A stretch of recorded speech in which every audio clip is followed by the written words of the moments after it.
Assalamualaikum warahmatullahi wabarakatuh.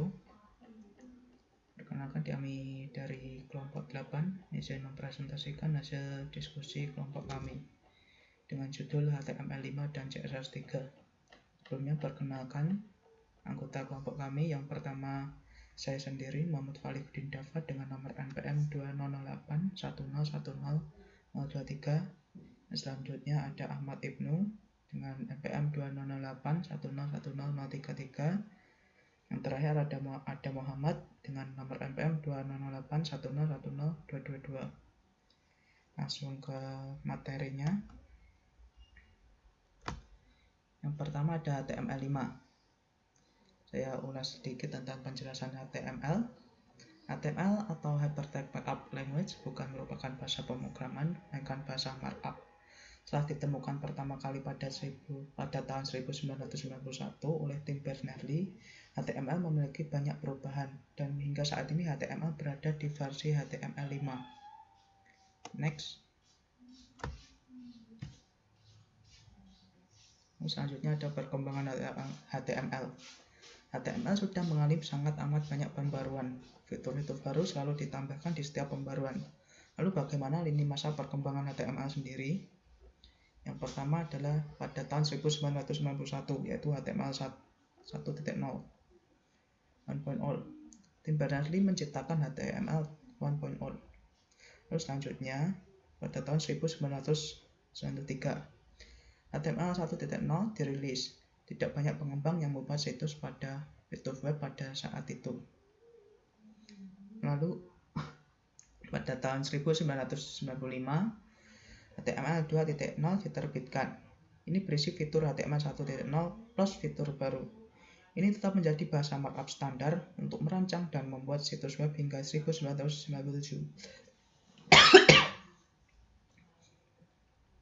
Selanjutnya, pada tahun 1997, HTML 3.0 ditemukan. Meskipun pada versi ini dibuat draft baru HTML yang memberikan fitur baru, tetapi sangat disayangkan fitur terbaru malah memperlambat web browser. Yang selanjutnya, pada tahun 1999, HTML 4.0 yang banyak digunakan keluar. Ini pada saat ini HTML ini sangat sukses. Nah, selanjutnya pada 2014, HTML 5.0 dirilis dan digunakan di seluruh dunia. Dikatakan sebagai versi diperpanjang dari HTML 4.01 yang diterbitkan pada tahun 2012. Next.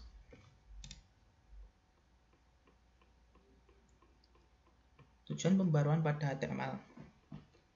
Tujuan pembaruan terhadap HTML sendiri karena HTML diperbarui untuk meningkatkan pengalaman berinternet bagi pengembang dan pengguna. Di setiap pembaruan terdapat tag-tag HTML yang diganti dan tidak dapat digunakan, seperti pada versi HTML5 ini. Lalu setelah diperbarui, apa saja perbedaan antara HTML5 dan dengan HTML? Next. Perbedaan HTML5 dan HTML. HTML5 menggunakan database SQL Web untuk menyimpan saja sementara HTML hanya saja browser yang bisa dimanfaatkan untuk tujuan ini. Di HTML5, JavaScript bisa berjalan di web browser. Pada HTML, hanya memungkinkan JavaScript berjalan di thread antarmuka web browser. HTML5 bisa menggunakan MathML dan SVG di HTML5. Di HTML tidak bisa menggunakan MathML dan SVG. Next. Pada HTML5, sistem penanganan error lebih baik dibanding sistem penanganan pada HTML yang lebih rumit. Pada HTML5, website yang ditulis menggunakan HTML5 lebih dinamis dibanding website yang ditulis menggunakan HTML yang cenderung lebih statis.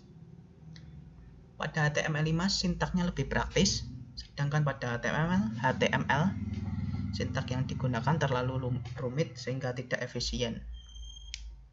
HTML5 mendukung pembuatan web lebih responsif dibanding dengan HTML. Next. Pembaruan pada tag-tag HTML5. HTML5 memiliki tag untuk mendukung beberapa elemen yang ada pada laman web. Apa saja? Salah satunya yang pertama ada tag section. Tag section digunakan untuk memarkup sebagai bagian halaman secara kontekstual. Tag section digunakan untuk mengelompokkan konten atau dokumen menjadi beberapa bagian berdasarkan tema. Bisa dilihat pada contoh di bawah penggunaan tag section. Next. Lalu ada tag header. Digunakan untuk mempresentasikan konten pengantar, pembukaan, atau navigasi yang terdiri dari deretan link. Header dapat dituliskan di dalam body, sehingga dapat ditulis informasi yang berlaku pada dokumen keseluruhan. Next. Text footer digunakan untuk menambahkan catatan kaki atau bagian bawah elemen. Di dalam tag footer dapat ditulis informasi mengenai penulis dan hak cipta atau copyright. Seperti contoh di bawah ini. Lalu artikel digunakan untuk mendefinisikan artikel atau konten utama pada suatu halaman. Ditulis dengan format artikel. Dibuka artikel lalu tutup slash artikel untuk membuat independen konten yang tidak terikat dengan konten lain. Kita bisa menambahkan header atau footer di dalam artikel ini. Lalu selanjutnya ada tag navigation. Digunakan untuk menuliskan link yang ditulis di dalam tag nav elemen. Biasanya menggunakan navigasi menu utama sebagai halaman web. Contohnya dapat digunakan untuk menggabungkan beberapa link daftar isi atau table of content. Link yang menuju halaman sebelum dan sesudahnya, next atau preface. Next. Tag aside digunakan untuk mempresentasikan sebuah bagian halaman atau seksi yang berkaitan dengan konten yang di sekitar halaman aside itu sendiri. Selanjutnya, tag figure digunakan untuk merepresentasikan konten tersendiri atau self-content seperti sebuah kalimat lengkap. Contohnya sebuah ilustrasi, diagram, foto, video, skema, deretan kode listing, dan lain sebagainya. Sumber didapat dari website Apacara. Untuk materi selanjutnya bisa dilanjutkan oleh teman saya.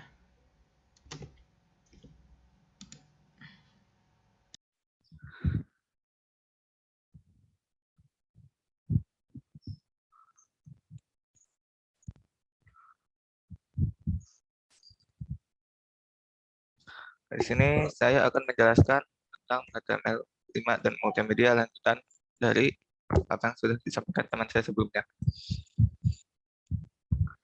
Nah, dulu sebelum adanya HTML5, multimedia di HTML itu menggunakan plugin. Nah, biasanya plugin yang digunakan itu adalah Flash. Itu ada plugin-plugin tambahan untuk menjalankan kayak semacam video, audio, ataupun bermain game pada web browser. Nah, dengan hadirnya HTML5, plugin-plugin tambahan itu mulai ditinggalkan gitu kan. Tujuannya dibuat kan buat mengurangi penggunaan plugin-plugin yang memberatkan website itu tadi. Nah, sekarang banyak pengembang yang menggunakan fitur baru dari HTML5 untuk menjalankan media pada website mereka. Nah, yang pertama itu ada tag video. Nah, tag video ini gunanya untuk menampilkan video. Nah, umumnya itu formatnya itu MP4. Nah, penggunaannya begini. Kan pada bagian ini saya buat video. Nah, ini lebarnya, tingginya. Nah, ini kalau autoplay kan parameter yang ini itu berisi kontrol dari pengguna ya. Kalau autoplay berarti videonya jalan secara otomatis, sedangkan kalau dibuat kontrol itu pengguna bisa menekan tombol play ini dan menggesernya untuk dimulai dari mana video tersebut akan dimulai. Nah, ini dikontrol oleh klien. Nah, yang kedua itu ada tag audio. Nah, tag audio ini buat memutar suara. Nah, biasanya formatnya itu kalau nggak MP3 ya OGG. Nah, penggunanya seperti ini, audio controls. Di sini bisa autoplay itu secara otomatis, kalau control itu dikendalikan oleh user. Di sini karena tidak ada filenya, jadi dianggap kosong seperti ini. Yang kedua ada ketiga ada canvas. Nah, canvas ini menampilkan bingkai bidang. Di bidang ini mengizinkan pengembang atau pengguna web menggambar pada halaman web. Biasanya buat apa, bisa odat-odatan atau semacam game web browser gitu. Nah, kan dimanipulasikan isinya. Nah, tapi untuk memanipulasi konten yang ada di canvas ini, kita harus menggunakan JavaScript. Makanya kita perlu ID. ID ini nanti akan disambungkan dengan JavaScript. Nah, di sini penggunaannya. Ini setelah dikasih border biar lebih jelas di mana kanvas itu dimulai dan batas-batas kanvasnya biar apa jelas diketahui. Nah, kemudian ini ada semantik. Sebelum adanya HTML5, ini kan banyak developer yang berpendapat bahwa tag-tag HTML itu pada awalnya tidak memiliki makna dan hanya terdiri dari sekelompok div.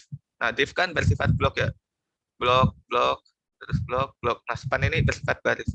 Belum masih seperti ini, kemudian setelah ada HTML5 itu diberikan semantik yang mana ini tuh gunanya buat memberikan optimasi pada search engine atau browser. Jadi browser itu sudah tahu mana yang header, mana navnya, mana artikelnya, mana footernya. Jadi tidak perlu lagi div kelasnya footer, itu maknanya sudah berbeda di anggapan browser. Ini contoh ininya saya didapat dari jungledis.com. Nah, ini ada pemanfaatan fitur-fitur itu punya benefit ya. Yang pertama itu memudahkan pengembangan karena tag-tag yang dikelompokkan berdasarkan semantik dan kegunaannya. Jadi developer itu tidak perlu bingung membuat kelas untuk navigasi, kelas untuk header, kelas untuk footer.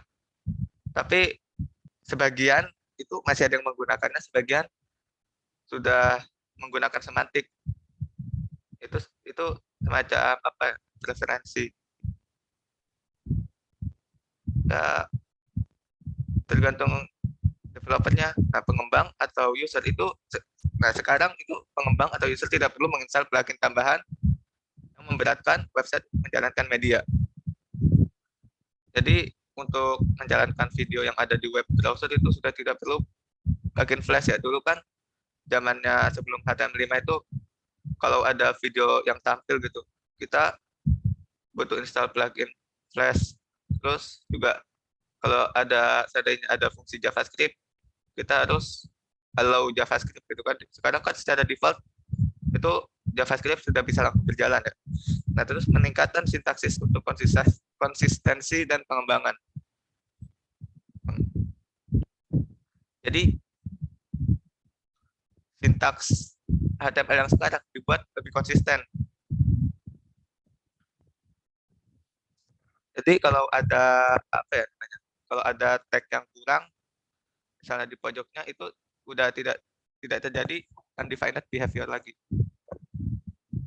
Nah, HTML5 juga mendukung internasionalisasi atau lokal dan geographical user, yang mana itu dapat memberi opsi jika user pada daerah tertentu menggunakan bahasa tertentu. Nah, ini misalkan ini kode biasa. Nah, dengan internasionalisasi yang I18N. Nah, ini untuk bahasa yang digunakan biasanya bahasa Inggris. Ini namanya ITS, Internationalization Text Set.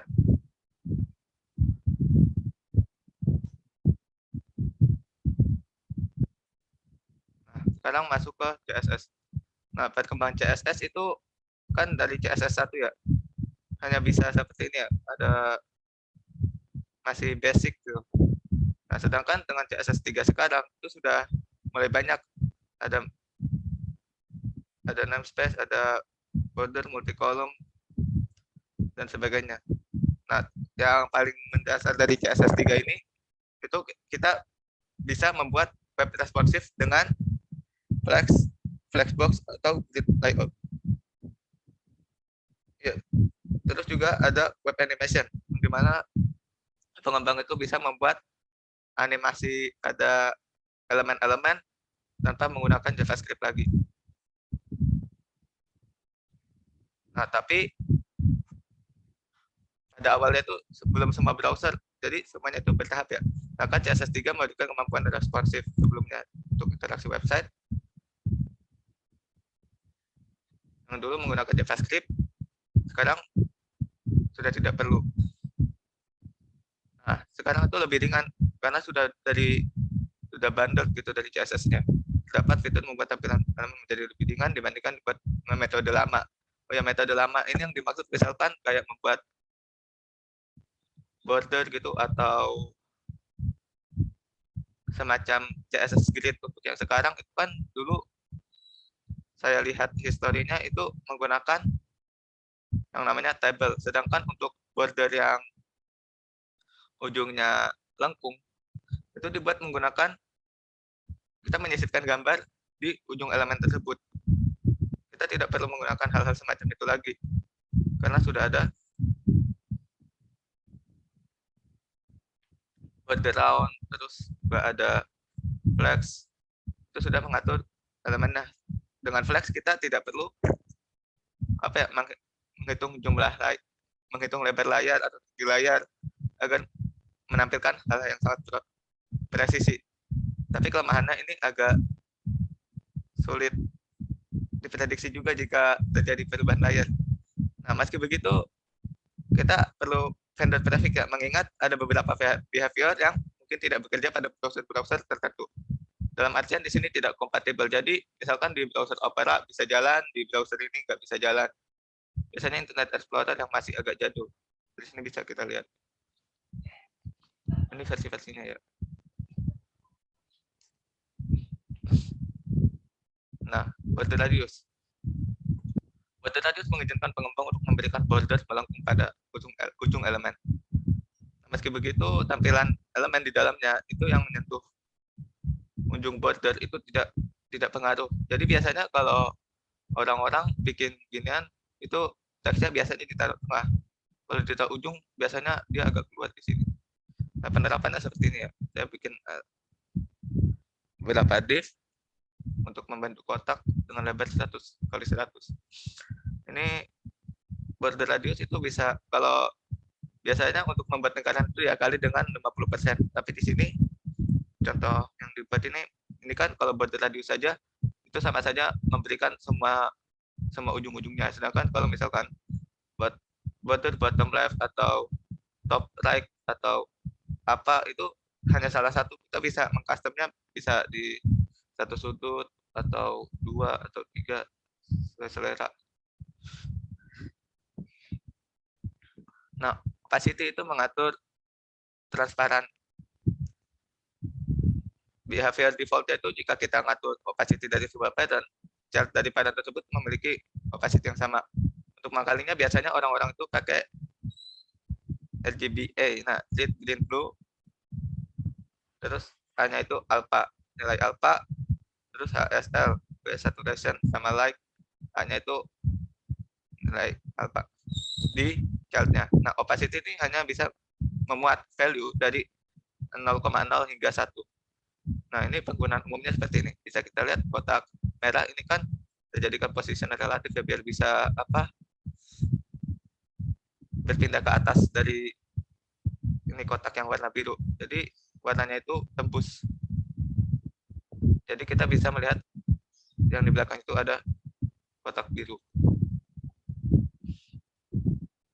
Nah, kemudian ada box shadow. Box shadow memberikan efek bayangan pada box. Itu secara default itu ada 4 value ya. Nah, ini X offset. Kalau nilainya positif itu dia geser ke kanan. Kalau Y offset, kalau nilainya positif geser ke bawah. Kalau negatif ya sebaliknya. Blur itu tingkat keburamannya. Jadi kalau blurnya makin tinggi gitu, jadi lebih tajam warnanya. Sedangkan kalau itu menentukan warna. Nah, Ini itu terdapat value tambahan pada box shadow. Nah, ada tambahan yaitu spread atau inset. Nah, spread ini gunanya untuk menentukan sejauh apa penyebaran bayangan dari box, sedangkan inset itu ngatur bayangannya agar yang dihasilkan itu ada di dalam box. Gunanya seperti ini. Nah, di sini kan 5 pixel, geser 5 pixel, geser 5 pixel ke bawah, tingkat kebulamannya 5, warnanya hitam.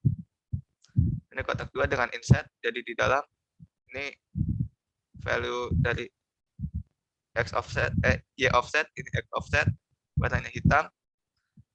Kemudian sini ada spread. Nah, bisa kita lihat perbedaannya tanpa spread dengan spread ya. Di sini bayangannya itu agak lebih besar, lebih terlihat besar dari yang tanpa spread.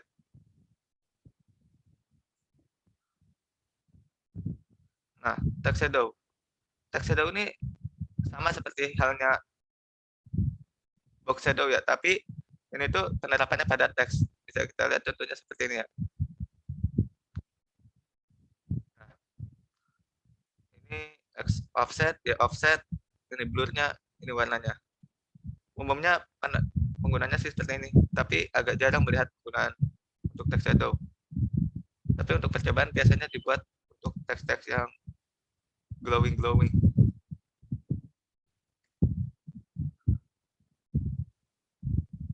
Oke,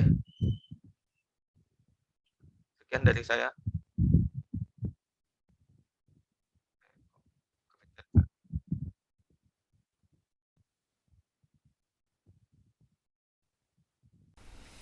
Ya, saya akan melanjutkan presentasi dari kelompok saya tentang CSS3. Berikutnya ada color gradient. Pada CSS3 ada value baru pada background image, yaitu gradient. Value ini membuat kita dapat menggunakan warna gradient sebagai gambar background. Ada dua tipe gradient yang akan dibahas, yaitu linear gradient dan radial gradient. Linear gradient. Pada linear gradient, warna yang dipilih akan bertemu pada suatu garis lurus tertentu. Garis tersebut dapat horizontal, vertikal, atau diagonal. Sintak linear gradient ini adalah background, garis hubung image, kemudian titik 2, linear gradient, tanda kurung. Di sini masukkan sudut atau arahnya. Kalau sudut tinggal tulis angka kemudian diikuti degree atau deg. Kemudian koma warna awal, misalnya hitam, black, kemudian koma warna ke N atau warna akhir. Minimal ada dua warna di sini.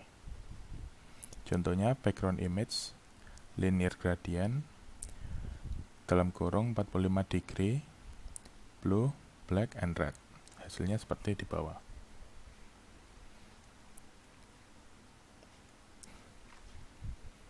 Radial gradient.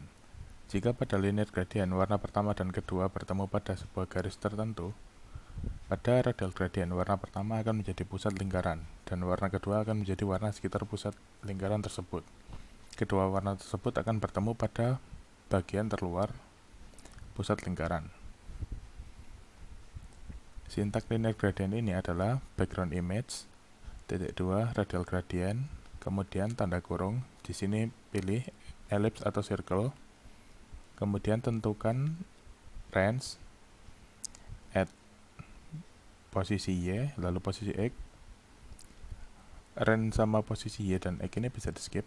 Kemudian warna koma, warna 1, koma, warna ke N atau warna kedua. Jadi minimal ada dua warna juga.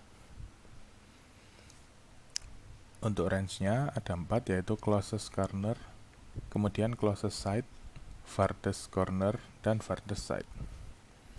Contoh sintak, background image, titik 2, radial gradient, kurung, ellipse, farthest corner, at top center, koma, white, sebagai warna pertama atau di tengah ini. Kemudian black, sebagai warna kedua, lalu kemudian white. Jadi putih, hitam, putih. Hasilnya seperti gambar di bawah ini. Tengahnya putih, kemudian pada suatu titik akan membentuk lingkaran bertemu dengan warna hitam, lalu warna hitam tadi akan bertemu dengan warna putih. Atau warna ketiga. Kemudian add font face. Add font face ini adalah sintak CSS3 yang berfungsi untuk menambahkan font baru dari file. File font dapat di-download pada situs penyedia font. Sintak font face ini adalah add font face kurung kurawal font family -2, kemudian petik 2, dalam petik itu masukkan nama font baru, kemudian enter src -2 URL dalam kurung petik, dalam petik itu masukkan lokasi filenya, kemudian spasi, lalu format kurung buka petik, dalam petik itu kalian masukkan format filenya. Format file font face, jika ekstensinya EOT maka formatnya embed OpenType, jika WOV2 maka WOV2, jika WOV maka WOV, jika TTF maka TrueType, jika SVG maka formatnya SVG. Contohnya seperti di bawah ini, misalnya ekstensinya WOV, add font face, kemudian font family, misalnya itu font family-nya namanya itu Wall, kemudian source URL, lalu formatnya WOV karena ekstensinya di sini WOV. Kemudian vendor prefix. Vendor prefix adalah sintak khusus yang harus ditambahkan untuk beberapa properti CSS3. Cara kerja vendor prefix ini adalah kita menambahkan awalan pada properti CSS3 yang belum disupport oleh browser. Tujuannya agar properti tersebut dapat berjalan pada suatu browser tertentu, karena masih ada beberapa browser yang belum support CSS3. Sintak vendor prefix yaitu ada WebKit untuk Chrome, Safari, dan Opera yang baru, lalu untuk Mozilla, MS untuk Internet Explorer, dan O untuk Opera yang versi lama. Misalnya kita ingin menggunakan properti filter blur untuk Chrome, maka misalnya ya, A kurung kurawal background color red.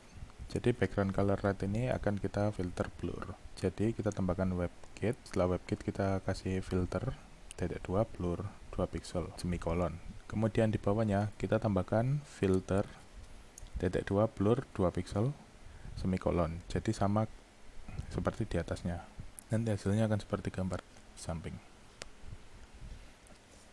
Filter. Filter adalah properti CSS3 yang berfungsi memberikan efek visual pada gambar, background, atau border. Beberapa filter yang tersedia pada CSS3 diantaranya ada blur, brightness, contrast, saturate, grayscale, sepia, hue rotate, invert, opacity, dan drop shadow. Sintak dari filter ini adalah filter -2 tanda kurung buka, tipe filter, jadi silakan dipilih blur, brightness, terserah. Kemudian sintak dari filter ini adalah -2, pilih filternya, kemudian kurung angka, angkanya itu diikuti persen. Untuk blur, persennya diganti pixel. Jika tidak berubah, ada kemungkinan harus menggunakan vendor prefix. Berikut adalah contohnya. Ini defaultnya. Kemudian yang kedua menggunakan filter blur 10 pixel, dan yang ketiga menggunakan filter sepia 100%. Transform. Properti transform membuat kita dapat manipulasi format visual dari elemen HTML, misalnya memperbesar gambar atau memindah posisi gambar. Properti transform diantaranya ada scale untuk merubah ukuran, rotate untuk memutar, ada skew untuk memiringkan atau mencondongkan, dan translate untuk merubah posisi. Sintak transform yaitu transform -2 kemudian masukkan transformasi yang diinginkan semikolon. Untuk scale dalam kurung kita kasih angka, untuk rotate dalam kurung kita kasih angka, kemudian diikuti degree. Untuk skew sama, angka kemudian diikuti degree. Untuk translate, angka diikuti pixel. Contohnya transform rotate dalam kurung 60 degree, maka hasilnya akan seperti di bawah ini. Gambarnya miring 60 derajat secara jarum jam. Transition. Properti transition berfungsi untuk mengubah nilai dari properti HTML secara halus. Misalnya kita ingin membuat gambar membesar tapi secara perlahan. Transition memiliki dua keadaan, yaitu keadaan awal dan keadaan akhir. Transition wajib memiliki durasi dalam second atau millisecond. Properti yang ditransisikan dapat ditentukan, misalnya transition transform 2 second. Jika tidak ditentukan, maka semua properti akan ditransisikan. Properti yang dapat ditransisikan antara lain background color, background position, size, border, color, filter, font size, line height, top, left, right, bottom, itu posisi, margin, dan padding, width dan height atau height, opacity, transform, word spacing, dan letter spacing. Kemudian pada transition ini ada delay. Kita dapat mengatur delay atau jeda sebelum transisi terjadi dengan menambahkan durasi setelah durasi. Misalnya, image hover, kurung kurawal, transition, 1 second, spasi 2 second, semikolon. Kemudian itu transformasinya rotate 60 derajat. Jadi transisi transform akan terjadi selama 1 detik. Jika kursor sudah hover ke gambar, selama 2 detik. Jadi yang di belakang itu adalah jedanya. Jeda 2 detik. Sekian presentasi dari saya kembalikan ke moderator. Oke, terima kasih. Dan berikut beberapa sumber yang kami gunakan untuk penyusunan presentasi pada kali ini. Sekian presentasi dari kelompok kami. Banyak salah kata mohon maaf. Wassalamualaikum warahmatullahi wabarakatuh. Terima kasih.